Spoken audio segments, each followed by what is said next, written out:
ओम साईं राम। कैसे हैं आप लोग? आई होप सब ठीक होंगे।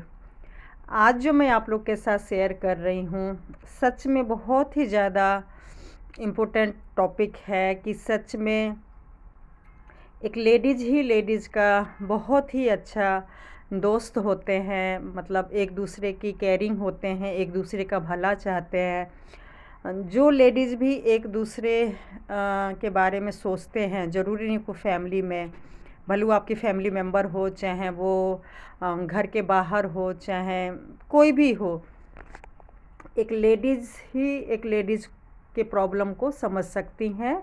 या फिर दूसरे एंगल से कहिए, एक लेडीज़ ही लेडीज़ जितना ही एक दूसरे का शुभचिंतक होते हैं और उतना ही एक दूसरे से नफ़रत के कारण, एक दूसरे को नीचे दिखाने के कारण सच में आपस में ही एक दूसरे का दुश्मन भी हो जाते हैं।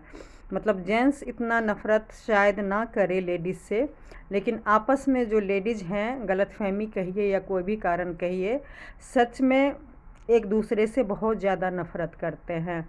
और नफ़रत के कारण सच में अपना तो ज़िंदगी बर्बाद करते ही हैं और सामने वाले को बेवजह ज़िंदगी बर्बाद कर देते हैं। तो एक औरत के नाते मैं सभी से यही कहना चाहूँगी कि औरत के नाम पे धब्बा मत बनिए। भगवान ने हम लोग को सच में स्पेशल बनाया है और बहुत मतलब क्षमता दी है कि हम अपना तो प्रॉब्लम का सॉर्ट आउट कर ही सकते हैं। साथ में अगर हम ठान ले तो हमारे जो भी अपने हैं, आस-पास हैं, जो भी लोग हैं, उनका प्रॉब्लम भी हम लोग सॉर्ट आउट कर सकते हैं। बहुत ही ज़्यादा हमारे अंदर सीमा शक्ति भगवान ने दिया हुआ है, जिसके कारण हम चाहें तो ज़िंदगी को अपना और ख़ासकर हमारे जो भी अपने हैं, उन सबको हम इस धरती पे ही स्वर्ग जैसा ज़िंदगी दे सकते हैं। तो मेरा तो यही मानना है कि हमें भगवान ने जो भी शक्ति दिया है, उसको सही से इस्तेमाल करना चाहिए। उसके हमें मतलब दिमाग को सही से यूज़ करना चाहिए, ताकि हम भी खुश रह सकें और हमारे अपने भी खुश रह सकें। और ये सब मैं क्यों बता रही हूँ, तो जैसे कि पता है कि मेरे हस्बैंड का इलाज होने वाला है। प्रॉब्लम है, तबीयत ख़राब है, दिल्ली के एम्स में इलाज चल रही है। और बताई हूँ कि बस मैं ढूंढ रही हूँ, कुछ इंतज़ाम कर रही हूँ जो घर में मेरी दोनों बेटी का केयर हो जाए। उसके भरोसे, मतलब किसी के भरोसे मेरी बेटी रह ले और मैं अपने हस्बैंड को लेके हॉस्पिटल में ठीक से इलाज करवा पाऊँ। क्योंकि 15 दिन भी लग सकते हैं, महीनों भर भी लग सकते हैं, कितना समय लगेगा ये कुछ नहीं पता है, हम लोग कब वापस आएंगे, क्या होगा। तो ये वीडियो हालांकि मैं जाने से पहले ही बना रही हूँ और इंतज़ाम कर रही हूँ। और पहले भी शेयरिंग की थी ना कि 4 साल पहले भी डिलीवरी के टाइम पे मैंने काफ़ी कुछ इंतज़ाम किया था। लेकिन हम इंसान जो भी सोचते हैं, उससे बेटर भगवान हमारे लिए सोचते हैं। तो लॉकडाउन जैसे टाइम पे भी मतलब जो सोचा था वो नहीं हुआ, जो नहीं सोचा था वो भी देखिए साईं बाबा की कृपा रही तो हो गया। तो सबसे बड़ी बात तो ये है कि हमें अच्छा सबके लिए सोचना चाहिए, अपने लिए भी और अपनों के लिए भी। लेकिन अगर हम सही हैं तो हमारे जो ऊपर वाले हैं, जो हमारा माता पिता हैं, वो हमसे बेटर सोच रहे हैं। वो जान रहे हैं कि हमारे लिए क्या अच्छा है और क्या बुरा है। तो वो ज़रूर इस प्रॉब्लम को भी सॉर्ट आउट निकालेंगे। ज़िंदगी में समस्या आती है, लेकिन भगवान पे अगर हमें आस्था है, विश्वास है, तो सारी प्रॉब्लम ऊपर वाले सॉर्ट आउट कर देते हैं। तो इसी उम्मीद से मतलब मैं इस वजह से भी लेट नहीं करूँगी। वैसे तो बताई कि मई में मतलब मेरे मामा भी आएंगे, मेरी बहन लोग का भी है। अभी बच्चे का पेपर चल रहा है मार्च में, तो वो भी अप्रैल मई से सब फ्री हैं। मतलब अप्रैल फिर मेरी बड़ी बेटी का पेपर है। तो सोचा है, मतलब पेपर ख़त्म हो जाने के बाद कोई दिक्कत ही नहीं है। दोनों बेटी आराम से, मेरी मम्मी के घर पास में ही है, वहाँ पे वो आराम से रह सकती है, अगर कोई दिक्कत नहीं है। लेकिन अभी बस पेपर को लेके थोड़ी सी प्रॉब्लम है कि मेरी बड़ी बेटी नहीं जाना चाहती है नानी के घर। थोड़ा सा नेट का भी प्रॉब्लम है और कॉलेज और घर में दूरी भी हो जाता है। लेकिन लास्ट ऑप्शन है कि ज़्यादा अगर ज़रूरत पड़ी तो हम नानी के घर भी भेज देंगे और मैं अपना इलाज करवाऊँगी। अब बात यहाँ पर ये आ रही है, कुछ वीडियो तो मैं आप लोग के साथ शेयर कर दी हूँ कि ये मेरी बड़ी बेटी के ऐसे प्रॉब्लम के टाइम पे दादा क्या बोल रहे हैं मेरी बेटी से, या मेरे से, या चाचा क्या बोल रहे हैं। आज जो मैं आप लोग के साथ शेयर कर रही हूँ वो कर रही हूँ मेरी बेटी की चाची, यानी कि मेरी इकलौती देवरानी। मैंने बताया रिश्ते के मामले में कंगाल हूँ, जिसके कारण ये सारी परेशानी आ रही है। मेरे हस्बैंड 2 ही भाई हैं, तो और सास ससुर है, तो घर में ज़्यादा कोई नहीं है, और ज़्यादातर आजकल छोटे ही परिवार होते हैं। तो इसलिए देखिए, समस्या का जो ज़्यादा प्रॉब्लम जो आजकल सभी के लाइफ में हो रही है, वो छोटे परिवार के कारण भी बहुत ज़्यादा हो रही है कि हम एक दूसरे को मतलब केयर ही नहीं कर पा रहे हैं जितना कि ज़रूरत है। इसलिए आज के डेट में बहुत लोग परेशान हैं। तो मैं ये बता रही हूँ कि मैंने बताया था कि मेरे ससुर जी, फादर इन लॉ का थोड़ा सा गिर गए थे, तो हमें कहीं से मालूम हुआ, तो मैंने भेज दिया था अपनी बेटी को, जबकि कॉलेज जा रही थी। कॉलेज से पहले वो सुबह मेरी छोटी बेटी को वैन आती है प्ले स्कूल के लिए, तो वहाँ छोड़ने गई थी। फिर साथ में बोल दिया था कि दादा से मिल भी लेना और पूछ लेना तबीयत कैसी है, तो उसी के सिलसिले में गई हुई थी। तो मैंने बताया था कि कोई मतलब मेरे हस्बैंड के तबीयत के बारे में ज़्यादा पूछना, ये अगर पता चल गया था कि हम लोग काम वाली ढूंढ रहे हैं, कि कैसे मेरी दोनों बेटी रहेगी, उस टॉपिक पे ज़्यादा बात करने की बजाय वो लोग मतलब मेरे ही टॉपिक पे ज़्यादा बात करना स्टार्ट किए और मेरे बारे में ही बोले। जितना भी उन लोग को अंदर जो नफ़रत थी, तो वो मतलब थोड़ा सा दिखाने की कोशिश कर रहे थे। और फिर मेरी बेटी मतलब बोली कि अभी वो समय नहीं है, पापा की तबीयत ज़्यादा ख़राब है, ये सब अभी ज़्यादा बात करके कोई फ़ायदा नहीं है। और बोलते बोलते वो रोने लगी। हम लेडीज़ लोग की कमज़ोरी कहिए या ताकत कहिए, लेकिन मेरी बेटी की एक ख़ासियत है कि वो मतलब वैसे तो मैं भी बहुत कम लोगों के पास रोती हूँ, लेकिन वो मेरे से भी बहुत कम लोगों के पास रोती है, क्योंकि मैं ज्ञान तो दे देती हूँ लेकिन ज़्यादा इमोशनल हो जाती हूँ। लेकिन मेरी बेटी इस मामले में मेरा ज्ञान फॉलो करती है कि अपना तकलीफ़, अपना गम को मतलब उन लोगों के सामने शेयर करके कोई फ़ायदा नहीं है जो मजाक ही उड़ाए, और मदद करना तो दूर की बात है। तो आप यकीन मानिएगा 7-8 महीने हो गए जब से प्रॉब्लम मेरे हस्बैंड के बारे में पता चला है, लेकिन वो कभी भी दादा दादी, चाचा चाची, यहाँ तक कि आस पड़ोस किसी के पास भी जाके नहीं रोई कि मेरे पापा किस प्रॉब्लम से गुजर रहे हैं, मेरी मम्मी मतलब कितना प्रॉब्लम का सामना कर रही है एम्स हॉस्पिटल में अकेले जा जा के, और वो खुद क्या प्रॉब्लम फेस कर रही है।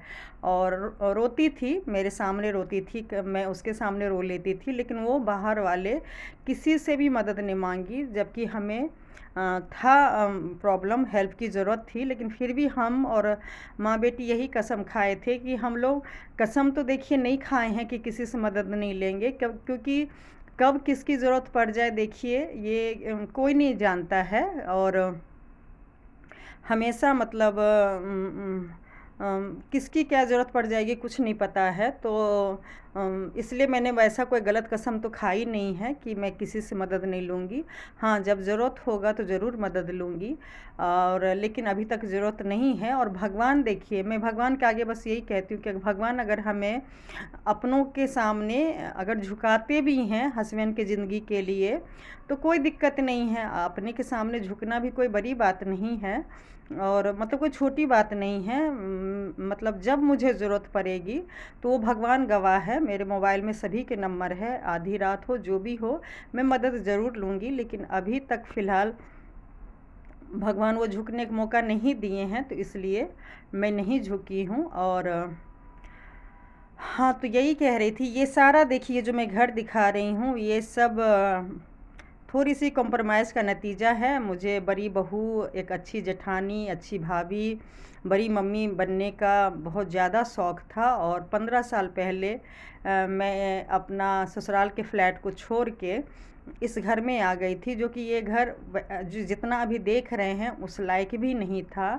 बहुत ही एक सिंपल सा बस एक कमरा बना हुआ था, ऊपर एम्बेस्टर बरसाती दिया हुआ था, और एक बाथरूम किचन भी नहीं था। ये सामने जो देख रहे होंगे लोहा का अलमारी, उसमें मैं 1-2 साल खाना बनाई हूँ। रैक ऑफ़िस में जहाँ मैं काम करती थी वो सर मुझे दिए थे, और काफ़ी महीनों सालों बाद मतलब एक किचन बना था। और बाद में जो भी काम हुआ है वो सब मैं धीरे धीरे रह के बनवाई हूँ। कुछ फादर इन लॉ ने बनवाया, कुछ मैंने थोड़ा सा रहने लायक अभी हुआ है।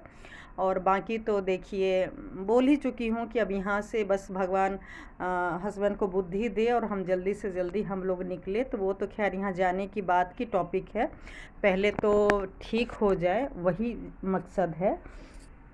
बीच में इसलिए ये बताई सफाई का और घर का, क्योंकि आप कितना भी कॉम्प्रोमाइज़ कर ले, कितना भी आप फैमिली के लिए त्याग कर दे, कितना भी आप सोचें कि कोई नहीं मतलब अपने खुश रहें, और आप भले ही अपनों को फूल दे दें और अपने हाथ में कांटे रख ले, लेकिन उससे किसी को कोई फ़र्क नहीं पड़ता है। ये सब मैं कई सालों के एक्सपीरियंस के बाद बोल रही हूँ। त्याग करनी चाहिए, लेकिन सही कहते हैं, अपना हक, अपना जो अधिकार होता है, कर्तव्य है वो कर्तव्य भी निभाइए, लेकिन अधिकार जो है वो बिल्कुल भी नहीं छोड़ना चाहिए। लेकिन हमें बस यही लगा कि जो तरक्की है, जो हमारा आगे का फ्यूचर है, वो एक मकान में रह के तो कभी संभव नहीं है, क्योंकि जो नेचर फैमिली मेंबर लोग का हो जाता है, अगर कोई जानबूझ के आपको तंग परेशान करके चाहें कि भाई हम ही राज भोगें, हमारा ही सब कुछ हो जाए, और ऐसा कुछ नौबत ला दे, परेशान कर दे, तो मजबूरी में आपको छोड़ना ही पड़ता है। लेकिन हाँ, इसका मतलब ये नहीं कि भगवान आपका साथ नहीं देंगे। जितना आप निस्वार्थ त्याग करेंगे, जितना ही आप मतलब वो निस्वार्थ दूर होंगे, अपना हक छोड़ेंगे, अपना अधिकार छोड़ेंगे, तो ऊपर वाले भी देखिए एक एक चीज़ कैमरा लगा के बैठे हुए हैं। आपका त्याग बलिदान ऐसे ही नहीं जाने देंगे, और आप कि जो नसीब में है वो होके ही रहेगा, वो मिलके ही रहेगा। कहते हैं ना, नसीब से ज़्यादा ना वक्त से पहले किसी को मिलता है। तो हाँ, लेकिन अगर आप अपना अच्छा कर्म करेंगे तो जो भी आपकी ख्वाहिश है, जो भी आपकी इच्छा है, वो वक्त रहते भगवान ज़रूर पूरा करते हैं। तो मैं बस यही कहना चाहूँगी कि कई लोग मुझे अभी भी कहते हैं कि कोई फ़ायदा नहीं हुआ, तुमको अपना अधिकार, प्रॉपर्टी छोड़ के, अपना फ्लैट छोड़ के तुमने अपने बच्चे, अपनी बेटी का, उस टाइम मेरी एक ही बेटी थी बड़ी वाली, और तुमने अपने हस्बैंड का भी ज़िंदगी बर्बाद कर दिया। फ्लैट छोड़ के तुम इतने मतलब गलत जगह पे रहने लगी, और अपने साथ साथ तुमने अपने हस्बैंड और बेटी का भी हक छीन लिया, उनकी लाइफ बर्बाद कर दिया। मैं बस यही कहना चाहूँगी कि हम निस्वार्थ अगर हमने हक छोड़ा, तो भगवान हमें देखिए सच में रहने लायक इससे भी बहुत ही अच्छा मकान दिया हुआ है, और भी दे रहे हैं, देंगे, इसमें कोई शक नहीं है। लेकिन हाँ, अपना जो बिहेवियर है, अपना जो कर्म है, वो सच में अच्छा रखना चाहिए। फैमिली में किसी न किसी को देखिए त्याग करना बहुत ज़रूरी है। अगर आप चाहते हैं आपका अपना या आप खुश रहें, दुनिया में तमाशा ना बने, जग हँसाई ना हो, तो आपको या अपनों का किसी को त्याग तो करना ही पड़ता है, किसी को कम, किसी को ज़्यादा। बिना त्याग के जो चाहेंगे कि सब नॉर्मल हो जाए, वो मैक्सिमम घर में तो देखिए बराबर में ही हर चीज़ बांटा जाता है, कोई दिक्कत नहीं होती है, चाहे 2 भाई हो, 4 भाई हो, 6 भाई हो। अगर जिसके अंदर पाप नहीं है, वो तो एक दूसरे का मतलब कुछ भी नहीं लेते हैं, लेकिन जिसके अंदर पाप होता है तो उस घर में भले ही 2 भाई हो, तो अगर जिसकी नीयत में खोट है वो अपना इस्तेमाल दिमाग इस्तेमाल करके दूसरे का हक ले लेते हैं। लेकिन फिर भी मैं यही कहना चाहूँगी कि आपका त्याग, आपका बलिदान, बलिदान मीन्स कई लोग तो सही कहते हैं, प्रॉपर्टी के मामले में मौत का भी घाट उतार देते हैं। लेकिन अगर आपने घर में सुख शांति के लिए अगर आपने अपना हक छोड़ा है, तो जैसे धरती पे सास ससुर माता पिता अगर हमारा जन्मदाता हैं, ऐसे ही हमारे जो ऊपर वाले हैं वो सभी के जन्मदाता है। तो वो आपको गलत नहीं करेंगे, आपके साथ गलत कभी होने भी नहीं देंगे। आप अगर एक छोड़ेंगे ना तो वो आपको 4 देंगे, लेकिन हाँ उसके लिए नीयत साफ़ होनी चाहिए। और ये टॉपिक है लेडीज़ के लिए, तो मैं लेडीज़ से यही कहना चाहूँगी, हर औरत से कहना चाहूँगी कि दुनिया में जगहसाई मत कीजिए, चाहे कोई भी रिश्ता हो, माँ का, बहन का, देवरानी जेठानी भाभी नंद जो भी हो, बस आप कोई भी रिश्ता मत निभाइए। आप बस पहले हम सब एक औरत हैं, उसके बाद हम एक रिश्तेदार में फंसे हैं। तो औरत औरत को मतलब थोड़ा सा मान सम्मान दीजिए। और अगर कोई दुख तकलीफ़ में है तो उसे निभाने की कोशिश कीजिए। तो वीडियो शुरू करने से पहले मैं अपनी जो कहानी बता रही हूँ उससे मतलब ये कभी मत सोचिएगा। अब ये मैं स्पेशल कुछ वीडियो बनाऊंगी, उसमें ज़रूर बताने की कोशिश करूंगी। मैं 2-2.5 साल से वीडियो बना रही हूँ, जिसमें आपने देखा होगा कि मेरी जॉइंट फैमिली में प्रॉब्लम आई हुई है, लगभग अब 5 साल होने जा रहा है। लेकिन मैं कुछ साल से चाह रही हूँ कि सब ठीक हो जाए। जो भी हुआ, हर इंसान की गलती होती है, सबसे गलती होती है, लेकिन थोड़ा बहुत कॉम्प्रोमाइज़ करके सब ठीक हो जाए। लेकिन अब जो मैं वीडियो बना रही हूँ वो मैं अब निस्वार्थ अपने फैमिली को मैं नहीं ठीक कर सकती हूँ। कुछ ऐसी बात हो गई है जो मेरे आँखों के सामने आ गया है।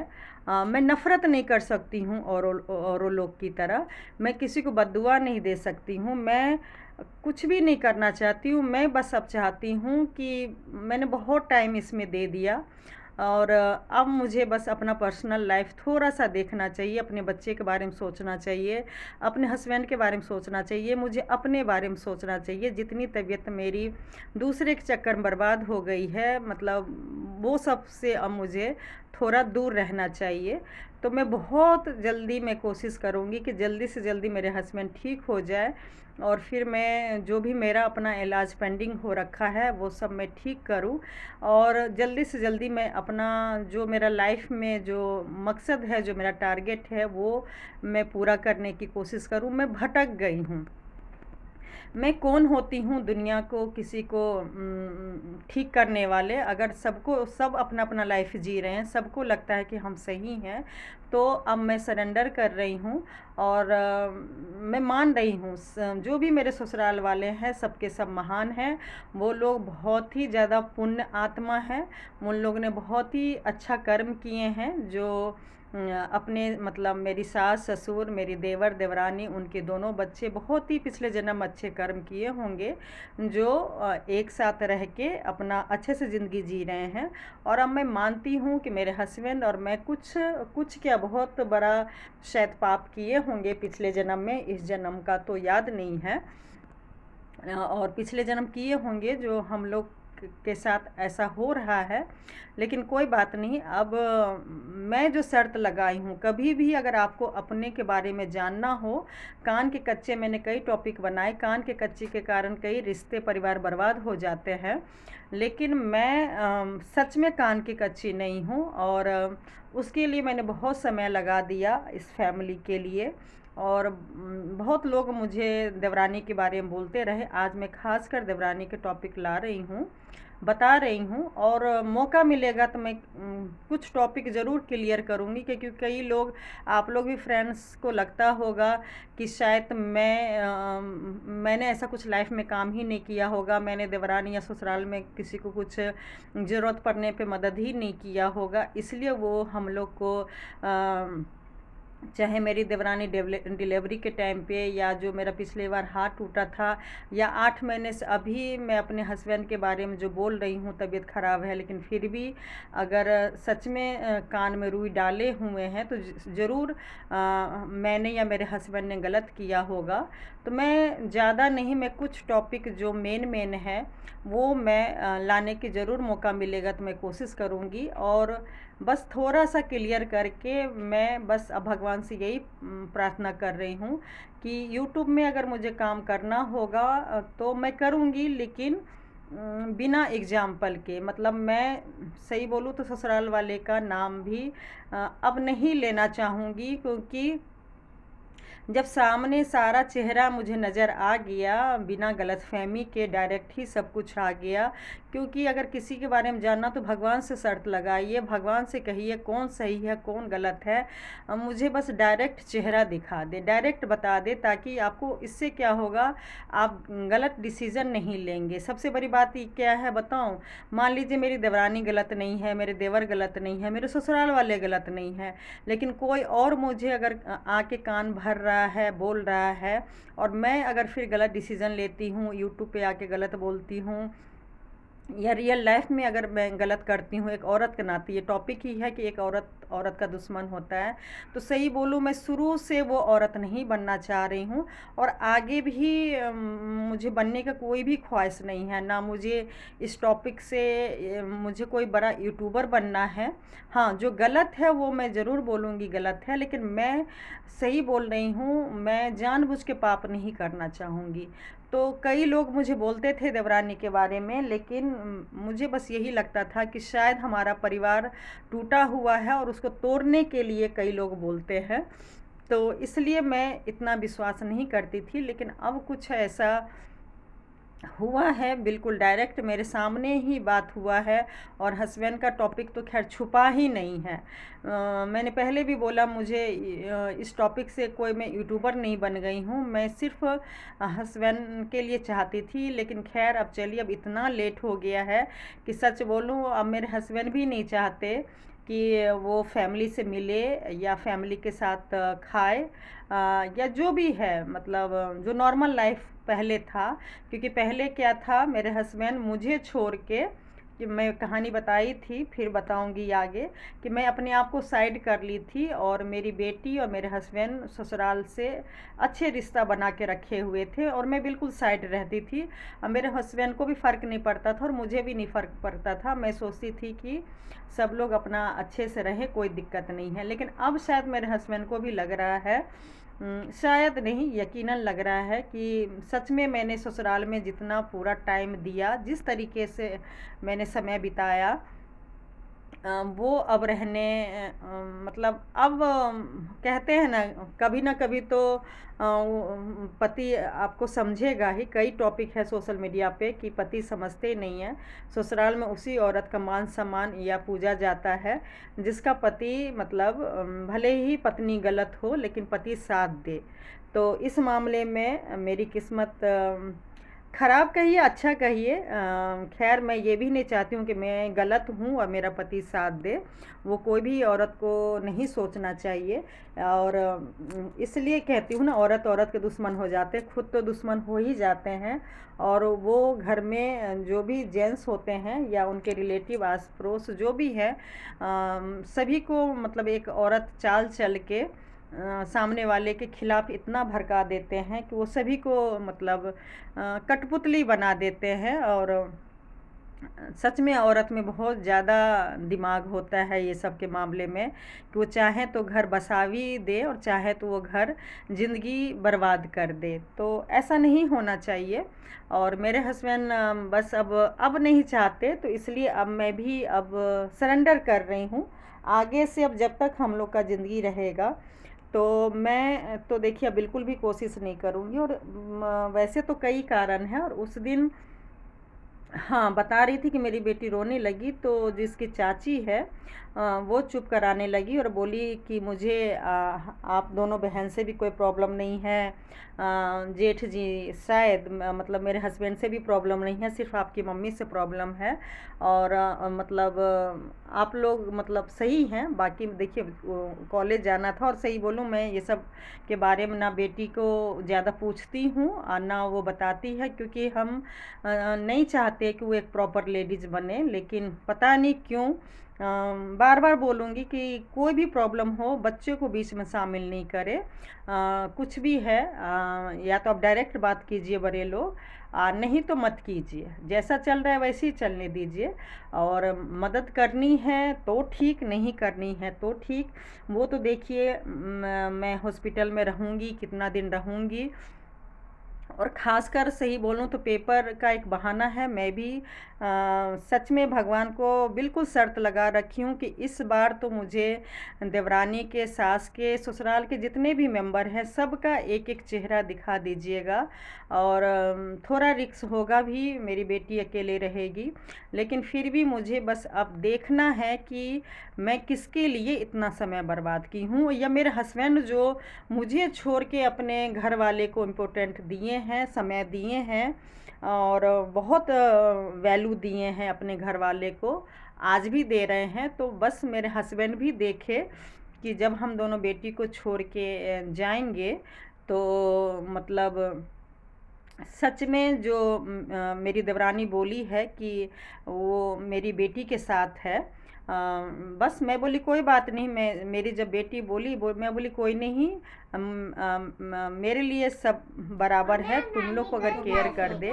यूट्यूब में आप देखिएगा इतने महीनों सालों से मेरा वही टॉपिक था कि मेरी बेटी के लिए, जो बेटी जन्म ली उसके लिए सब दुश्मन हो गए थे, सच में हो गए थे। वो समय लौट के नहीं आएगा। और जब तक मेरी बेटी प्ले स्कूल नहीं जाने लगी, हमने पूजा पाठ करा के थोड़ा सा उसका मन शांत नहीं किया, हमें जब कारण नहीं मालूम हो, तब तक मुझे यही लगता था कि शायद अकेले कमरे में रह के चिड़चिड़ापन हो गया है, इसलिए ज़्यादा मतलब दिक्कत हो रही है मेरी बेटी। और मैंने कई टॉपिक लाई, क्योंकि एक औरत बर्दाश्त कर सकती है उसके साथ आप कुछ भी गलत कर दे, लेकिन एक माँ और एक पत्नी सच में बर्दाश्त नहीं करती है। ये मैं नहीं, आप मैक्सिमम लेडीज़ से पूछिएगा कि वो बच्चे के लिए और पति के लिए कुछ भी कर सकती है। तो इसलिए मैं कई टॉपिक लाती थी, लेकिन चलिए मेरा मन शांत हो गया जब से मेरी बेटी थोड़ा ठीक हो गई है, स्कूल जाने लगी है। तो आप गौर कीजिएगा मैं कई महीनों से टॉपिक ला भी नहीं रही हूँ कि मेरी बेटी के साथ लोगों ने क्या किया। अभी मैं बस 8 महीना से हस्बैंड को लेके परेशान हूँ, उनका ही टॉपिक ला रही हूँ। बहुत चाह रही थी कि परिवार एक हो जाए। और मैं बताई ना कि दुश्मन एक तरफा आप निभा सकते हैं दुश्मनी, लेकिन रिश्ते निभाने के लिए दोनों तरफ से प्यार, इज्जत, मान सम्मान होना बहुत ज़रूरी है। तो मैंने बताया था कि मैं और देवरानी मिलके, हमारा मतलब फैमिली एक था और हम लोग काफ़ी साल एक रहे भी। और ये कोई पहला घर नहीं है। कई लोग मतलब हमारा मजाक भी उड़ाते हैं या मेरी कमज़ोरी का भी फ़ायदा उठाते हैं। एक्चुअली मेरी ताकत का कुछ लोगों ने मुझे एहसास दिलाने की कोशिश की कि पढ़ लिख के मतलब भगवान ने सब कुछ दिया है, लाखों कमा भी रही हो, कमा भी चुकी हो, सब कुछ है, लेकिन फिर भी तुमने ससुराल, देवरानी, देवर, मतलब तुमने क्या हालत अपनी कर ली है, तुमने अपनी ज़िंदगी बर्बाद कर लिया है। और मतलब अपना और पति का, बच्चों का ध्यान रखने की बजाय मतलब तुम्हें पता नहीं क्यों देवरानी चाहिए, क्यों देवरानी के बच्चे चाहिए, क्यों कई लोग अकेले रहते हैं। तो मैं आज साफ स्पष्ट शब्दों में बोल दूं कि मैं सच में उसको छोटी बहन मानी थी। मेरा कोई भी मीनिंग अब ये मत निकालिएगा कि मैं कमज़ोरी के नाते बोल रही हूँ। अब मैं अभी सच में समझ गई हूँ, भगवान ने मुझे बहुत से इशारे दे दिए हैं जो मैं शर्त लगाई हूँ। जो मुझे पंडित जी ने बोला था कि आपकी कभी भी देवरानी या कोई परिवार को एक नहीं होने देगा। मैं भगवान से लड़ गई हूँ इस टॉपिक पे, शर्त लगा रखी हूँ, और मैं पंडित जी से भी लड़ गई हूँ, अपने आप से मैं शर्त लगाई हूँ कि सच में मैं इतने सालों क्या गलत लोगों के साथ रही, क्या मेरा जो भी प्यार था वो सच में, मुझे कई लोग बोले कि मतलब तुम पहचानने में गलती कर दी, अब उस दुनियादारी से निकलो। वो अपना मतलब कभी भी परिवार को एक नहीं होने देगी, क्योंकि उसको डर है कि जैसे कि आजकल मैं कुछ महीने से मेरी बड़ी बेटी तो देखिए शुरू से ही थोड़ा बहुत अपना आती जाती थी, क्योंकि दादा दादी तो नीचे ही रहते हैं, और छोटी बेटी भी अब जब से रोना धोना कम की है तो थोड़ा थोड़ा वो भी जाती है। तो मुझे कोई बोला कि ये कितना भी तुम कर लो, वो परिवार को एक होने ही नहीं देगी, क्योंकि उसको डर है कि कहीं मतलब मेरे सास ससुर यानी कि हमारे देवरानी और मेरे सास ससुर कहीं मेरे बच्चों को ना कुछ दे दे। अभी तो एक तरह से डिक्लेयर है कि वो हमें कुछ भी नहीं देंगे, जो भी देंगे वो मेरी देवरानी के ही बच्चे को देंगे।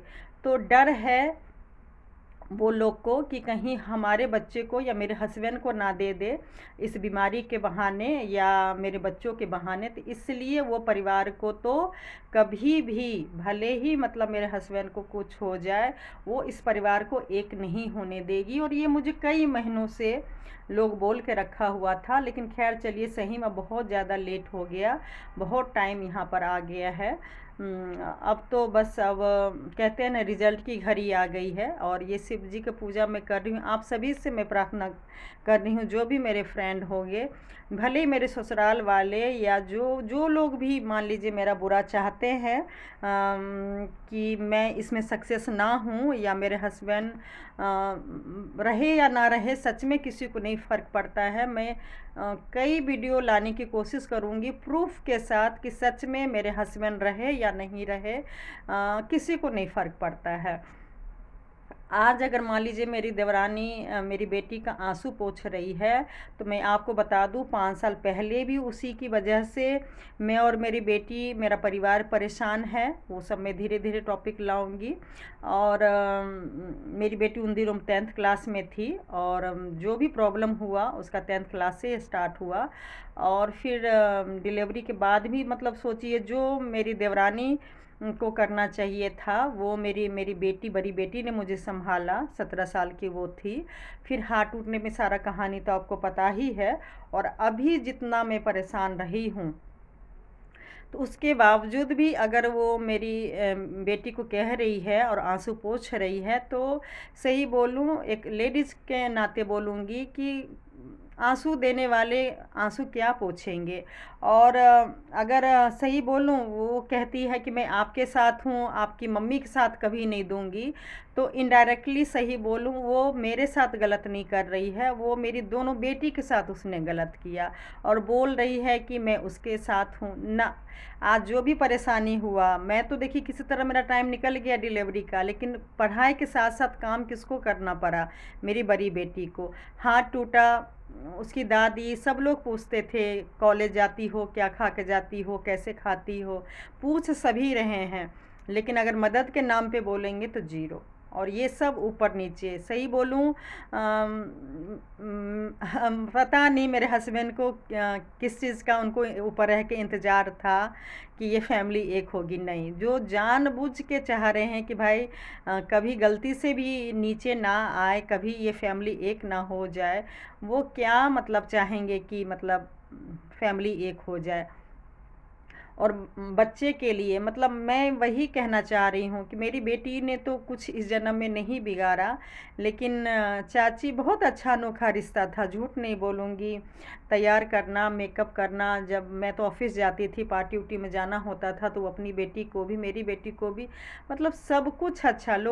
सब लोग कहते हैं ना कि भाई तू एक देवरानी के लिए क्यों पागल होती है, तो मैं यही कहूँगी कि जो चीज़ आपने कभी सोचा भी ना हो ना, वो अगर हो जाए ना, तो सच में दिल दुखता है। अभी भी देखिए मैं वीडियो बना रही हूँ कि अब ये मैं मेरा मकसद नहीं है कि परिवार एक हो। अगर वो अब चाहती है, और स्पष्ट मुझे नज़र आ रहा है, कोई कान की कच्ची नहीं हूँ मैं, जो दिख रहा है वही मैं आप लोग के साथ शेयर कर रही हूँ।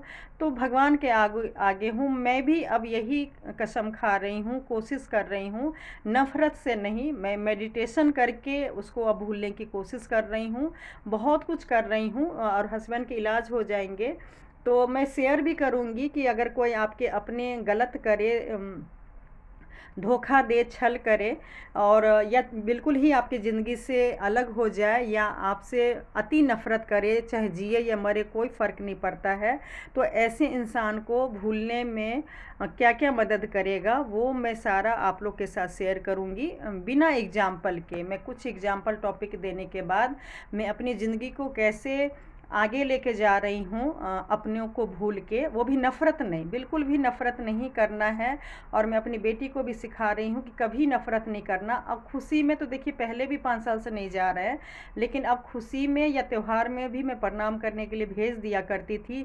कई वीडियो बनाई कि परिवार को एक करने के लिए मैं 24 साल शादी के हो गए, मतलब 20 साल तक मैंने कैसे कैसे क्या कोशिश किया, वो सारा शिक्षा मैं अपनी बड़ी बेटी में दे रही हूँ।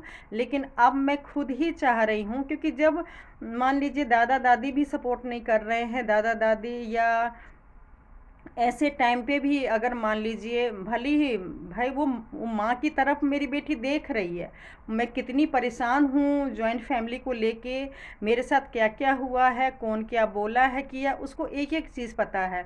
फिर भी अगर मान लीजिए मेरे बारे में अगर कोई बेटी को बोल रहा है, तो सही बोलूँ मेरी बेटी का वो नेचर ही नहीं है कि वो किसी से नफ़रत करे, जानती सब है। सही बोलूँ मेरे हस्बैंड पे ही गई है, मेरे हस्बैंड को सब पता है कि उनका भाई मेरे साथ क्या कर रहा है, उनकी बेटी के साथ क्या बोल रहा है, या उनका मम्मी पापा या मेरी देवरानी क्या कर रही है, या मतलब मेरे हस्बैंड को सब कुछ पता है। लेकिन फिर भी देखिए अगर फ़ोन आता है, अभी भी भले ही छोटा मोटा बिजनेस काम कर रहे हैं, फिर भी साथ में करना या फ़ोन पे बात करना, मतलब बुरा लगता है कि जब पता चलता है कि मेरी बेटी से क्या उसके चाचा बोल रहे हैं या दादा बोल रहे हैं, कोई भी, मेरे हस्बैंड को बुरा लगता है। लेकिन यकीन मानिए जैसे मैं बोल देती हूँ मेरे हस्बैंड बोलते नहीं हैं, वैसी मेरी बेटी भी गई है। मेरी बेटी को भी सब कुछ पता है कि शुरू से शादी से जब से वो होश संभाली है मेरे साथ क्या क्या हुआ है, लेकिन वो किसी से नफ़रत नहीं करती। मतलब बहुत ही अलग नेचर की है, सोचिए। और कोई माँ बेटी को देखिए अलग कैसे करा सकता है। अगर मैं गलत हूँ तो मान लीजिए मेरे से आकर बोलती है कि मम्मी ऐसे नहीं बोलना चाहिए, ऐसे नहीं करना चाहिए, लेकिन वो देख रही है। आखिर एक अच्छा खासा लेडीज़ दिन भर काम भी करती है लेकिन फिर भी परेशान है, तो परेशानी के कारण भी मेरी बेटी को पता है कि एक तरफ जिसके हस्बैंड का इतना तबीयत ख़राब हो और उसके घर वाले को मैं एक करने के लिए ना जाने मैंने क्या क्या कोशिश किया। लेकिन अब भगवान से मतलब सच में बस यही मांगती हूँ कि हस्बैंड को लंबी आयु दे, और मेरी बेटी लोग को मतलब सच में कुछ नहीं चाहिए। आज मैं भगवान के सामने और आप सभी लोग को कहती हूँ, और ख़ासकर मैं देवर देवरानी को भी इस वीडियो के माध्यम से कहना चाह रही हूँ, क्योंकि उन्होंने खुद कबूल किया है कि मेरा वीडियो सब देखते हैं। और 6-8 महीने से जब से हस्बैंड की तबीयत ख़राब हुआ, तो मैं बोली एक भी वीडियो मैंने यूट्यूबर बनने के लिए नहीं बनाया है, इतना टाइम वेस्ट मैंने उन लोग के लिए ही किया ताकि वो समझे अपने भाई को, मुझे ना अपने भाई को समझे। लेकिन कोई भी समझने को राज़ी नहीं हुए। मेरे हस्बैंड हॉस्पिटल में भर्ती होने ही वाले हैं, लेकिन जो मैं चाह रही थी उन लोगों ने 1% भी कोई कोऑपरेट नहीं किए। कोई बात नहीं, वो उन लोग का कर्म जो भी हो। लेकिन मैं बस यही कहना चाहूँगी कि बस मुझे अब शांत रहने दीजिए, और शांति दिमाग से मुझे अपने पति का इलाज करवाने दीजिए, और सब कुछ ले लीजिए, सब कुछ, कसम से बोल रही हूँ, मैं साईं मंदिर में हूँ, सब कुछ ले लीजिए। बस मेरे और मेरे हस्बैंड के बीच में जो आप लोग हैं वो अलग हो जाइए।